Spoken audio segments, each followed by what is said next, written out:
사모합니다. 저들의 심령에 하나님의 은혜로 채워 주옵소서. 넘치도록 채워 주옵소서. 그리하여 받은 은혜로 맡기신 사명 잘 감당하고 이 땅에서 나타내실 하나님의 위대하신 뜻을 삶으로 다 나타내도록 축복하여 주옵소서. 주 예수 그리스도 이름으로 기도 올렸나이다. 아멘. 우리 옆 사람과 인사 나눕시다. 행복하게 삽시다.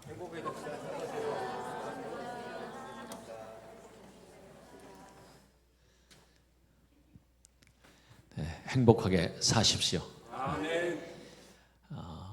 하나님께서 원하시는 겁니다. 내가 원하는 게 아니고 하나님께서 정말 행복하게 살기를 원하시고 뿐만 아니라 나도 그러잖아요. 각자 어떤 사람이든지 자기가 살고 싶은 삶이 있어. 나는 이렇게 살아야지. 그것 때문에 부단히 많이 노력하잖아요. 돈도 벌어야 되고 지위도 올라가야 되고 사회적인 환경도 뭐 잘 만들고 이렇게 자기가 원하는 삶이 있는데 그걸 누리고 있습니까? 지금 그걸 묻는 겁니다. 오늘 제목이 자족하십니까? 삶에 대해서 사역에 대해서 모든 것에 대해서 사도 바울은 오늘 본문에서 이렇게 얘기를 하죠. 11절에서는 자족하기를 배웠느니 어떤 형편이든지 나는 자족하기를 배웠노니 자족하기를 배웠다고요. 또 12절에서는 어떤 형편이든지 일체의 비결을 배웠노라. 오늘 그런 비결을 또 자족하는 것을 배울 수 있기를 축원합니다. 오늘뿐만 아니라 모든 삶에서 어떤 형편이든지 상황이든지 관계없이 일체의 비결을 바울이 그걸 배웠다고 하면은 우리도 배울 수 있지 않습니까? 그걸 오늘 사도 바울을 통해서 한번 더듬어 보고 또 그가 배웠다면 나도 배울 수 있겠다 하는 생각이 듭니다.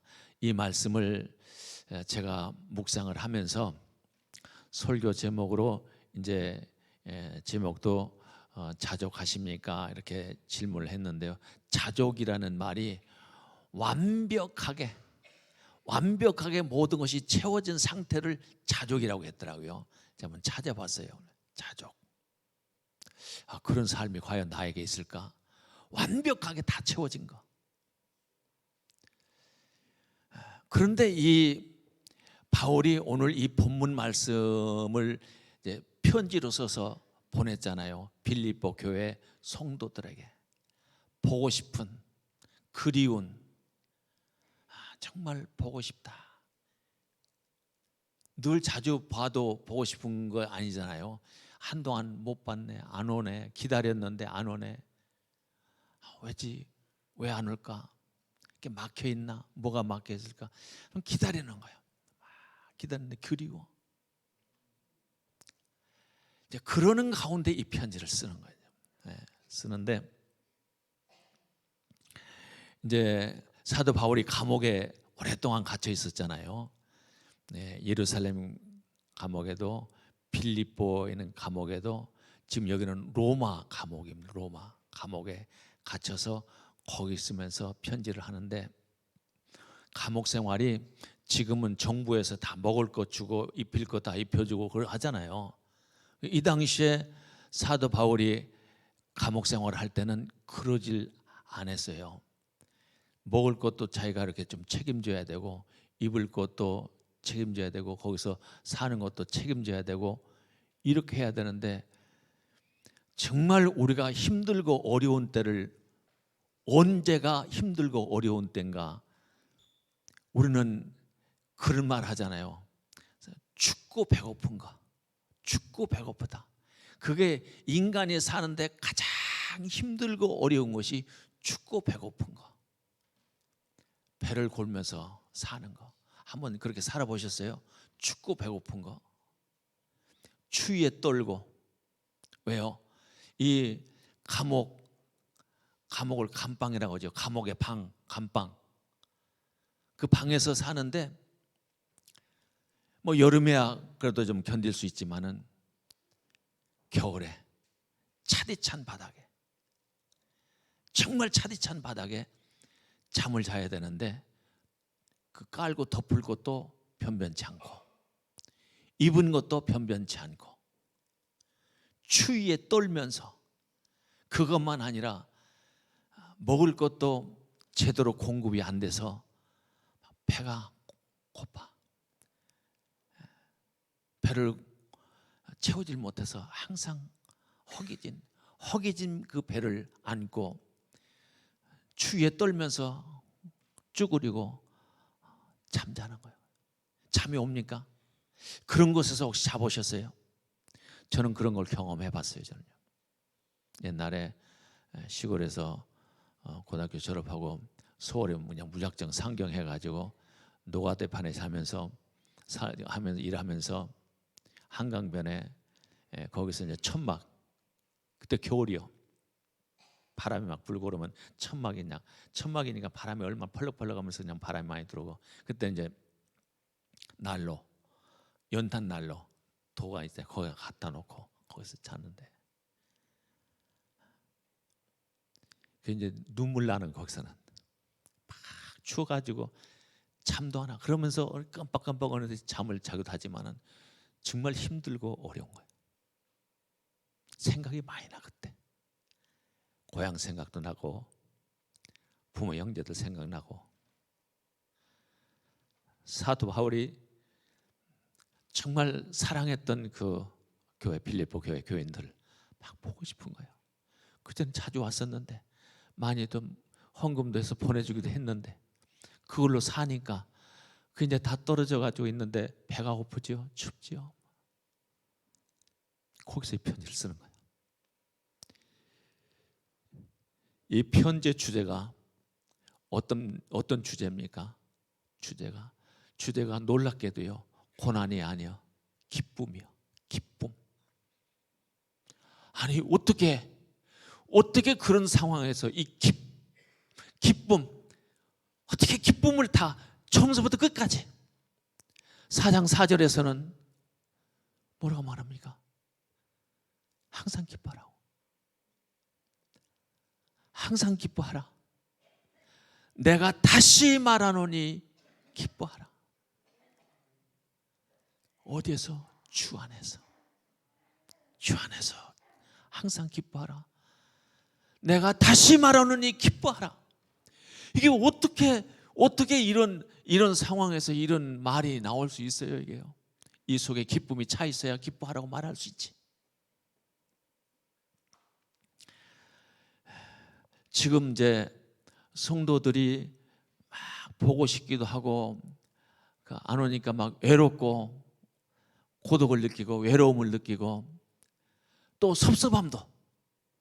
그래서 잘 왔었는데 왜 안 오지? 멀어졌나? 그때 멀어졌나 할 때는 또 그 깊이 좀 들어가면 섭섭한 마음이 생기고 외로운 마음이 더 서럽게 생각하고 그러는 거예요. 그때 그런 상황에서 정말 생활, 우리 인간이 살 수 있는 최저점, 더 이상 내려갈 수 없는 완전히 감옥살이, 가고 싶다고 갈 수 있는 것도 아니잖아요. 먹고 싶다고 먹을 수 있는 것도 아니고 입고 싶다고 입을 수 있는 것도 아니고 그런 상황. 거기서 놀라운 은혜를 체험하게 돼. 은혜를 체험하게 돼. 그 즈음에 빌립보 교회에서요. 교회에서 이제 성도들이 헌금을 해가지고 그걸 이제 보내와. 그 빌립보 교회 대표 에바브로디도요. 그걸 통해서 그 헌금을 가지고 왔어. 어때? 힘들고 어려울 때 가지고 온 거예요. 얼마나 기뻐요. 너무너무 기쁘잖아요. 헌금을 가서 이제 배고픈 것을 면할 수 있잖아요. 좀 그럼 따뜻하게 옷도 좀 더 사서 입을 수도 있잖아요. 얼마나 감사해. 그래서 오늘 10절에서 시작되잖아요. 10절에서 뭐라고 그래요? 내가 주 안에서 크게 기뻐하면, 기뻐하는 게 뭐냐? 너희가 나를 생각하던 것이 이제 다시 싹이 나미니, 생각이 끊어진 거 아니고 다시 싹이 나다. 나를 생각하고 나를 염려해주고 나를 배려해주고 나를 이렇게 좀 보살펴줬던 그 은혜의 싹이 이제 다시 싹이 나미니 너희가 또한 이를 위하여 생각은 하였으나 기회가 없었느니라. 이게요, 우리 인간 사회에서 우리가 생활하는데 이런 마음을 갖는다는 게 얼마나 귀한 마음인가요? 혹 이게 아니었을지라도 너희들이 이렇게 오랫동안 와보지 못한 것, 배려하지 못한 것, 이거는 생각은 했었으나 기회가 없어가지고, 기회가 없어서 지금까지 미뤄온 것이라고 그렇게 위로를 해줘. 당시에 빌립보 교인들은 이제 감옥이 저 멀리 이제 로마 감옥에 갇혀 있을 때 상황이, 이쪽 빌립보 감옥이나 예루살렘 감옥에서는 자주 이렇게 다니면서 이렇게 보살피고 했지만은 로마 감옥에 가니까 상황이 더 살벌해진 상황, 마음대로 가고 싶다고 갈 수 있는 상황이 아니요. 멀기도 해. 그걸 가지고 갔는데 그런 상황이, 그러니까 빌립보 교인들이 외면한 게 아니요. 바울은 그런 상황에서 좀 곡해할 수도 있잖아요. 섭섭하게 이제 오해를 할 수도 있잖아요. 나를 잊어버렸는가? 그런데 그게 아니래. 혹 그런 마음이 들을 수도 있는데도 불구하고 너희들이 생각은 계속 했었는데 기회가 없었느니라. 이렇게 위로를 해주는 거예요. 그 상황에서도.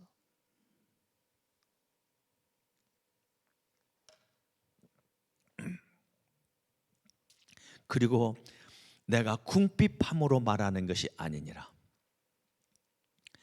바울이 궁핍한 상황에 있어가지고 그걸 헌금을 받으니까 얼마나 좋아요. 그것 때문에 아니라는 거예요. 기쁨이 그것도 기쁘고 좋지만은 그것 때문만이 아니라는 거예요. 그래서 궁핍함으로 말하는 것이 아니니라. 어떠한 형편에든지 나는 자족하기를 배웠노니. 자족하기를 배웠노니. 그 상황에서 바울은 할 수 있는 일이 뭐예요? 무릎을 꿇는 거예요. 하나님 앞에 무릎 꿇고 막 기도하는. 그러는 중에 그때 거기서 환경이 변화되니까 바로 거기서 체험을 하게 돼. 어떤 체험을? 자기가 하나님의 품 안에 있는 자기 자신을 발견한 거예요. 하나님의 품 안에. 그게 얼마나 감격스러운지. 내가 멀리 다른 곳에 있는 것이 아니라, 버려진 곳에 있는 것이 아니라 하나님의 품 안에 있는 자기 자신을 거기서 발견하는 거예요. 우리 인간 사회예요. 인간 사회 가장 만족할 수 있는 곳이 어딘가? 그것이 어딘가? 성경은 그렇게 말씀하시는 거예요. 젖된 아이가 엄마의 품 안에 있을 때 있는 것 같이, 젖된 아이가 엄마의 품 안에 있는 것 같이, 이렇게 표현을 하잖아요. 그게 무슨 표현입니까?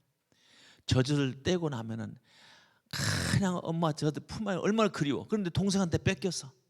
그러니까 한테 미우니까 동생 그냥 눈깔도 파고 그냥 막 하잖아요.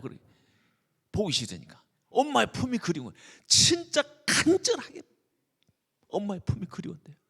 근데 그 아이가 엄마의 품에 딱 안겼을 때 더 이상의 필요 없잖아요. 너무 행복한 거예요.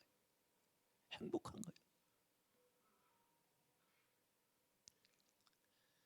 사도 바울이 거기서 자기 자신이 그 하나님의 품 안에 있는 자기 자신을 발견하고, 그래서 나는 비천에 처할 줄도 알고 풍부에 처할 줄도 알고 알아. 모든 일 곧 배부른가 배고픈가 풍부와 궁핍에도 처할 줄 아는 일체의 비결을 배웠노라. 주님 안에. 그 고백이 뭐라고 합니까? 고백을 내게 능력 주시는 자 안에서 내가 모든 것을 할 수 있느니라. 환경이 바뀐 게 아니요, 그냥 그 환경이요. 그럼에도 불구하고 내게 능력 주시는 자 안에서, 그 품 안에서 모든 것이 다 해결된 거예요. 그런 은혜의 삶이 누려지기를 축원합니다. 환경이 바뀌어져야 좋은 게 아니야. 지금 주님 한 분만으로, 주님 한 분만으로 만족한 그 은혜를 체험하게 된 거예요. 그 우리는 왜 그걸 못 누릴까? 나는 왜 그걸 못 누릴까?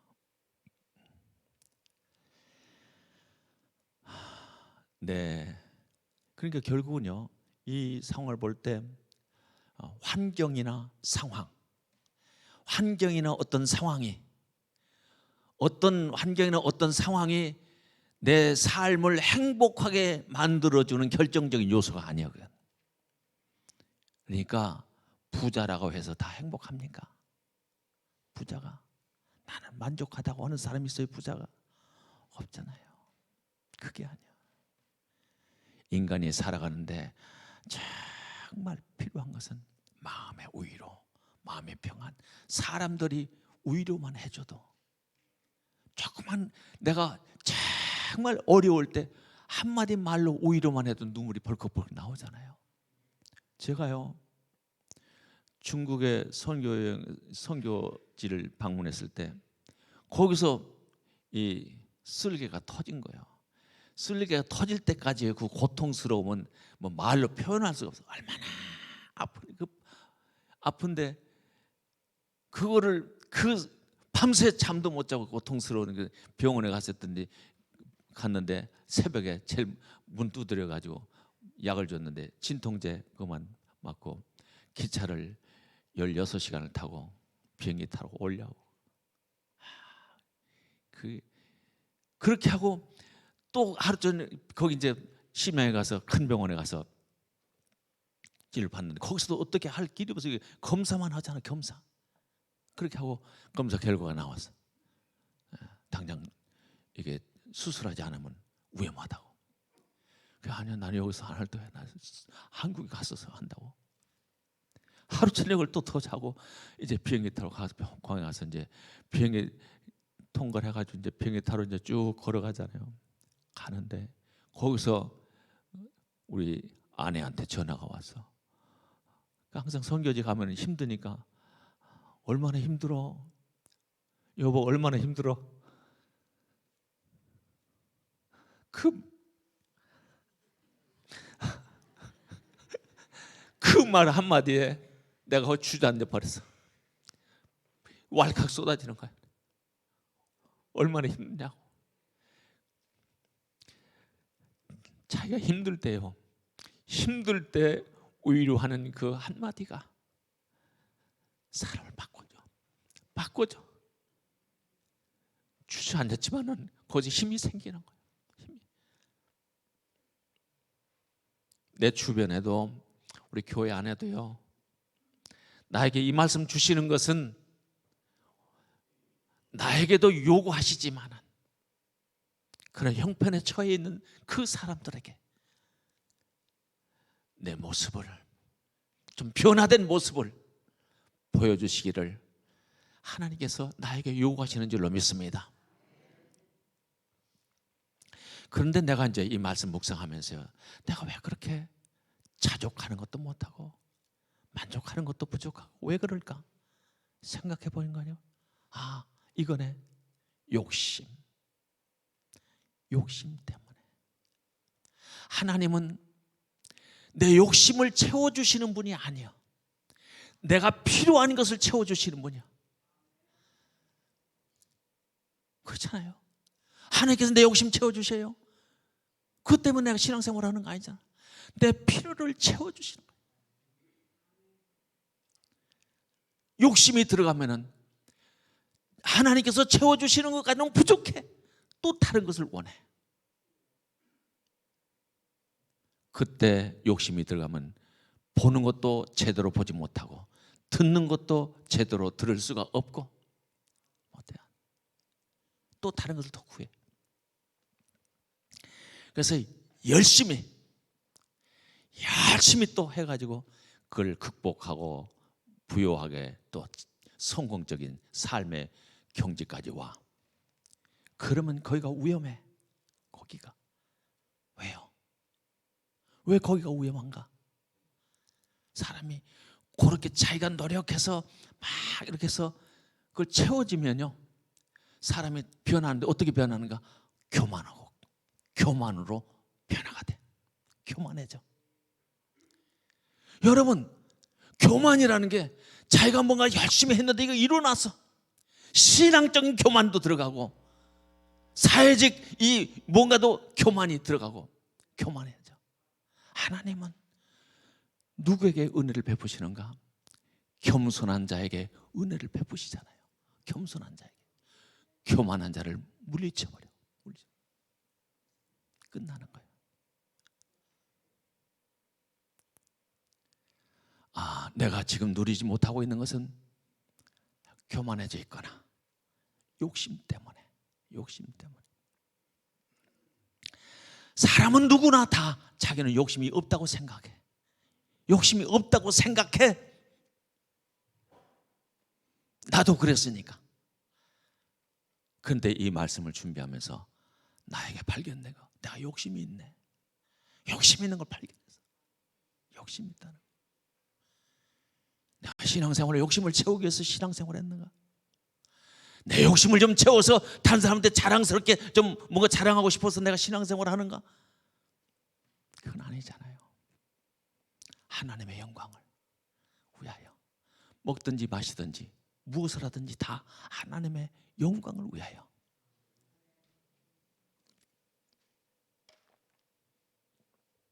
그렇게 살기를, 그거를 하나님이 보고 싶어 하시는 줄로 믿습니다. 그래서 우리 좀 사도 바울이 배웠잖아요. 자족하기를 배우고 일체의 비결을 배우고, 그 배워서 결론적으로 내게 능력 주시는 자 안에서, 능력 주시는 자 그 안에서 내가 모든 것을 할 수 있느니라. 이거는 견딜 수 있다는 거예요. 내가 견뎌낼 수 있다는 거예요. 이겨낼 수 있다는 거예요. 그 극한 상황도 능력 주시는 자 안에서 이겨낼 수 있습니다. 여러분, 이겨내십시오. 이겨내십시오. 내 힘으로 이겨내는 것이 아니라 능력 주시는 자, 그분께서 이기게 해 주시는 거예요. 그렇게 살 때요, 그렇게 살 때 성경은 이렇게 말씀하셔. 창세기 39장 3절에 보니까 여호와께서 그의 범사에 형통하게 하심을 보았더라. 아, 형통하게 하심을 보았더라. 요셉이 노예로 팔려갔잖아요. 거기서 요셉이 처음에는 막 발버둥 치면서 했지만은 그가 깨달았어. 하나님께서 보내셨다는 깨달았어. 그게 바뀌어져. 삶이 바뀌어져. 그러니까 주인이 보디발이 보는데 여호와께서 그의 범사에 형통하게 하심을 보았더라.